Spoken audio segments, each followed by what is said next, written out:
Welcome to The Big Space, the platform that encourages debates and topics that change the world we live in.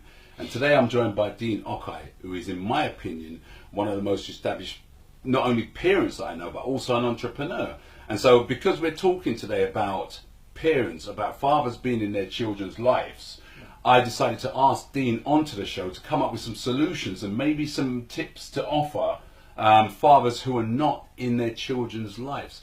So Dean, what can you add to that? Because it's one of those topics that it's ongoing because parents blame each other, and all that really happens is that the children suffer. Absolutely. And so you can see this spillage of children growing up without both parents. Yeah. So in my opinion, I know that I'm in my children's life 24/7, and I make sure that whether I'm in a relationship or not, whether my children are from previous relationships, I'm always in their lives. Yeah. In fact, I speak to them every single day, every one of my children.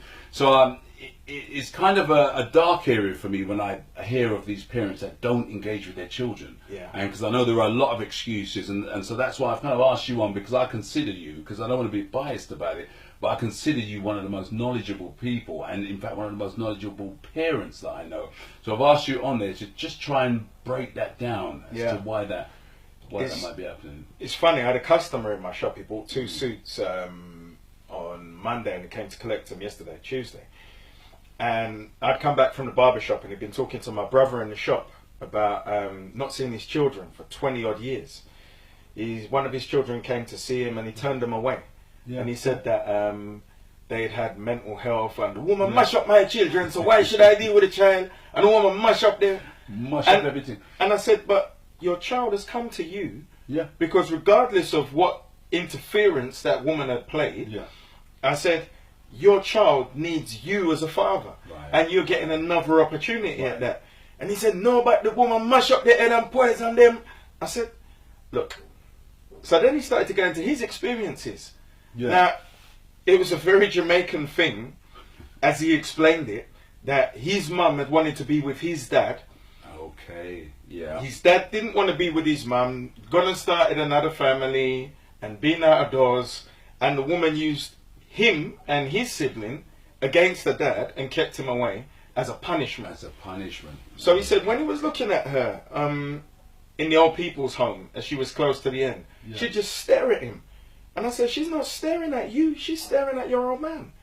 And look, that man is 62 years old and he has 3 children and he hasn't been in their lives. And I don't want to be mercenary and use the term excuse, but it's an excuse. It's an excuse. Because no woman, mountain, government, legislation or anything else could keep me from my child. So as he said, he hadn't seen the children. Me and my man are both parents. Yeah. And we said, you can go and see your child at any stage. And then he said he had grandchildren they'd never met. So I said, look, you could live another 20 years. You might make it to 85. And you get to that position where you don't know whether you're going to poop or belch because you're last minute. Before that time, you could fill 20 years of the rest of your life with loving your grandchildren. And you don't have the same relationship with grandchildren that you have with children. So, and the man really paused. Yeah. Because I said to him, come and do it tonight. And because it's the truth. But outside of that, I said, even if they reject you, because you'd rejected them, I said, you see how the sea lick down the rock? Yeah. I said, it don't touch the rock. And it gently, every day, it rub, it look on the rock and say, you're going to become sand. Be in their lives. You're going to become sand. I'm going to wear you down. And over time, like you quite rightly said, 20 years to build a relationship. Yeah. It's never too late. And this is one of the issues that I keep going on about. It's never too late to build a relationship with your children. Yeah. Because your children need it. Your children didn't ask to be here. No. And they also didn't ask to be part of a relationship that may have gone astray. Yeah.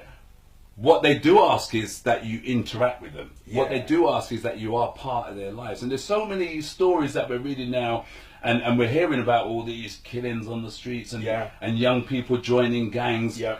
Are those young people just looking for a family?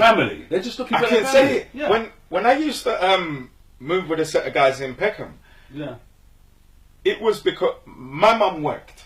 Right. And my mum was there in the house, but she wasn't there in the house. She wasn't in My the mum house, worked 9 to 5. My mum was a secretary. She worked away. She became paralegal. Yeah. She was a legal secretary, and she wasn't there. She- I'm the classic latchkey Yeah. kid. Yeah. My Yeah. father So left many us of them. one day where it became apparent that I needed a key. I think I was either his age. I was either 9 years old Yeah. or a year older, but I was no older than 10. And you needed. And a I key. had a key Wow. to bring my brother and sister home, which means that my brother was 8 at the oldest, and my sister was 5 at the oldest when I was Yeah. bringing them home. When you were bringing. When you I were was bringing them responsible home. Yeah. So I had that responsibility from an early age. But it was because my father is a musician. I never blamed him. They're very free thinkers in how they are. Yeah. But I can say that as I grew up as a teenager, my father definitely wasn't in my life. I could have gone and seen him at any time. I had the keys to my father's house. Yeah. So Yeah. I could go in his house. He might not be there and eat food and Yeah. bounce. And just go. But he wasn't there to guide me. And I spent time in with guys from North Peckham Estate, and you have all the figures there, but there's no prevailing wisdom in that crew. It's Right. bestial because young men Yeah. don't have that wisdom. Yeah. And you can circumvent all of that just by codes of conduct. Me and my son's mum, when we split up, we were great friends, then we weren't friends, then we didn't speak, and we became friendly again. We went through the gamut. But through all of that, whenever it came to him or speaking Yeah. about something Yeah. with his sisters, Yeah. we would communicate because Yeah. there's a necessity. We as a people, we have to have codes of conduct. Yes. And Yes. our code of conduct around the children was always that we had a clean communication. Yeah. Yeah. If there was a agree with you. yeah, Yeah. if there was a problem and we went down to the school, regardless of what had happened before, It's she the could have two of licked me in my face with a piece of toast. It wouldn't matter. We went down to the school as a unit. unit. And if they were able to intimidate her, when I spoke, we were in agreement on our line Right. with him, Right. my son, that this is what was going to This is happen. what you wanted And from they us. weren't going to Yeah. put a line of sheet of paper Right. between us. Right. And they would always look baffled Yeah. Yeah. because they knew we weren't together. They But just we wondering have a why code you're so of solid. conduct Right. dealing with children. Yeah, and I think it's so important because doing my school runs, in all honesty, there are a lot of fathers present when I do my school runs. Yeah, so we yeah, always yeah. talk together.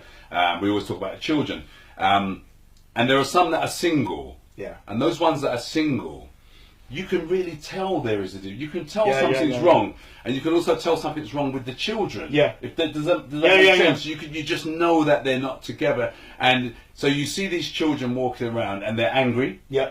because you can see them, and you can see that the parents have got no unity together. Absolutely. And you just know that that communication is not happening. Yeah. For the sake of the child. Yeah. And that's one of the most important things that I wanted to get out of this show is that even though you're not together in a relationship, the most important thing you have in common Your communication is and the your communication ethos and around your ethos child. around your Or child children. or children. Yeah, yeah. So that's the thing we're trying to get across today is that communication that you show. And there's so many parents that even argue in front of their children. Yeah. What? See, that was another thing. I grew up in Vietnam. There was no poltergeist in my house, but porcelain would fly about the place. There you go. And my mum was a very emotional lady, and she used to like to try porcelain. And that was one of the things growing up that I said I will never Ever do. argue Yeah. in front of my child or children. Tip number one. And adults have adult affairs. Right. We can either go in the bedroom and talk, because I don't see the point in screaming or shouting anyway. Yeah. It doesn't resolve anything. doesn't. And it leads to high emotion. Yeah. And if you're a man and you say you're acting from the place of logic, the woman can't make you crazy. So forget that. Nobody can. Nobody can make you crazy. You- The only person you make capable yourself of making you crazy. crazy is you. Nobody can make you crazy to be screaming and shouting in front of your child. And then you get those children that know all the business And will expose and the will business expose of the family. business of the family. Adult business is adult business, and children's business I is could children. They never don't understand. cross. I could never understand Never, it. ever. Mum says that you do this. Right. What is that?